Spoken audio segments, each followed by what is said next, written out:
Hello there, creators. Welcome to the fourth lesson on momentum and impulse. Right. So today we are dealing with impulse to be specific. Right. So let us quickly just get onto it. Now, please make sure you have your examination guideline next to you. Right. Okay, so what is momentum or what is impulse according to your examination guideline? So now that is the product of the resultant force or the net force acting on an object and the time the resultant force acts on the object. And this can be expressed in this way, right? Okay, so now let us check, okay?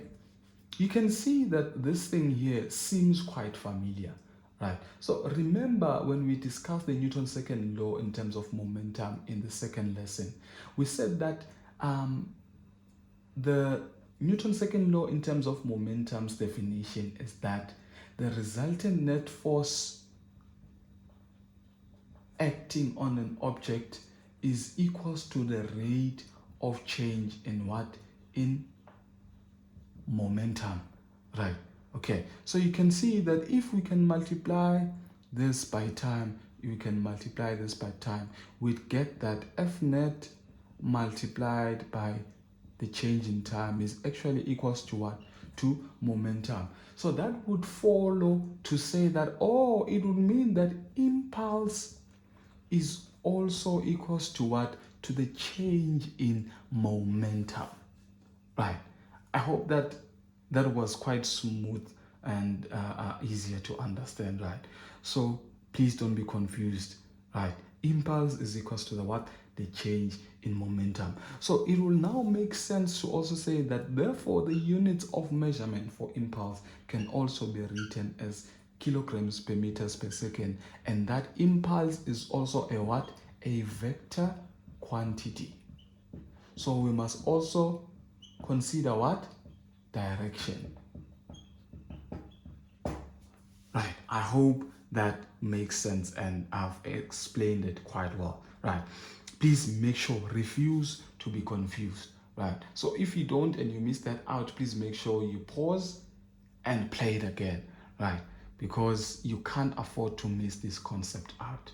Okay, so now let us check in terms of your impulse. Right, what would your F net mean? So that would be your resultant on net force. And your net force is measured in what? In newtons, right? Then what would be your time here? Then your time would represent the contact time. Not just any time, but the contact time. And you know that time is measured in seconds, right? Then your momentum, we know that, okay, it's measured in kilograms per meters per second. Or now, because there's net force, we can also say that it can be measured in newtons per second, right? So please make sure that you are following through, right? So, but most of the time we use the kilograms per meters per second, right? Let us quickly just check a quick example, a quick one, right?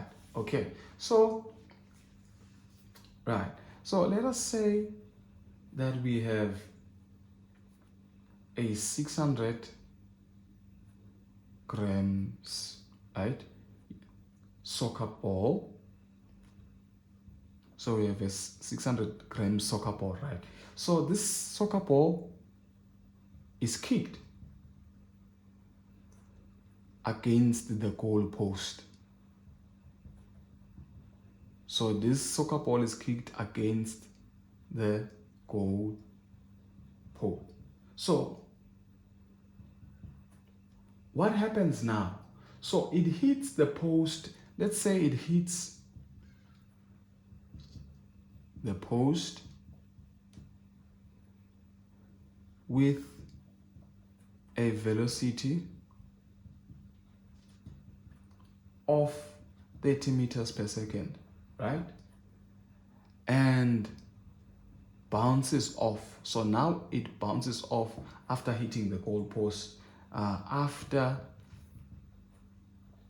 0.2 seconds. So you see that there was contact time with the goalpost and the ball, right? So that is our time. Please note that, okay? With a velocity of 10 meters per second. Right, okay. So now they are asking us calculate the impulse.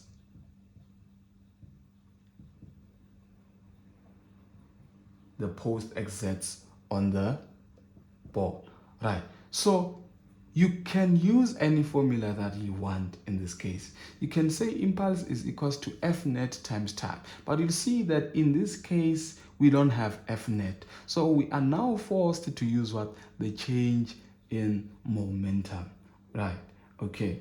So you'd see that, okay, F net, or let us say, right, okay, let me not use F net. Let me use the change in momentum. So the change in momentum is equals to what? Is equals to P final minus P initial, right? Okay, so now let us check this here. Change in momentum is equals to mv final minus mv initial. So change in momentum would be equals to, now you see here this mass is written in grams. So you would need to convert this to what? To kilograms. So how do we do that conversion? So you know that 1 kg is actually equals to 8,000 grams, right? So now what do we have? We have 600 grams. Then how many kilograms is 600 grams? So 600 times 1 kg, so 8,000 x grams would be equals to 600, right? So we want x, so we're going to divide both sides by 1,000, right? So x would be equals to, all right, so that would be 6 over 10. So that would be 0.6, right, kilograms. So we know that this is now 0.6. What was the final velocity? The final velocity was 10 meters per second. So we need to consider direction. So let us say that the first time this hits the goalpost, we take that as positive, and when it goes back, it's negative. So final, that would be a negative velocity. So that would be negative 10 minus 0.6. What is the initial velocity? That initial velocity is 30, right? So from there, we need to calculate the what? The change in momentum, right? Okay, so let me quickly just put that into the calculator. Okay, so the change in momentum in this case would be 0.6 multiplied by a negative 10 minus 0.6 multiplied by 30, right? So we are getting a change in momentum of negative 24. Right, so we are getting a change in momentum of negative 24 kilograms per meters per second, right? But are we looking for are we looking for momentum? No, we're not looking for momentum, but we are looking for what? For impulse. So, but remember, momentum is also equals to impulse. So we can say that now, okay, impulse is actually equals to what? It's equals to 24 kilograms per meters per second in the opposite direction, right? Or away from the goalpost, right? So I hope that this, guys, was useful and it does make sense to you guys. So now that is how you deal with impulse questions, right? Thank you.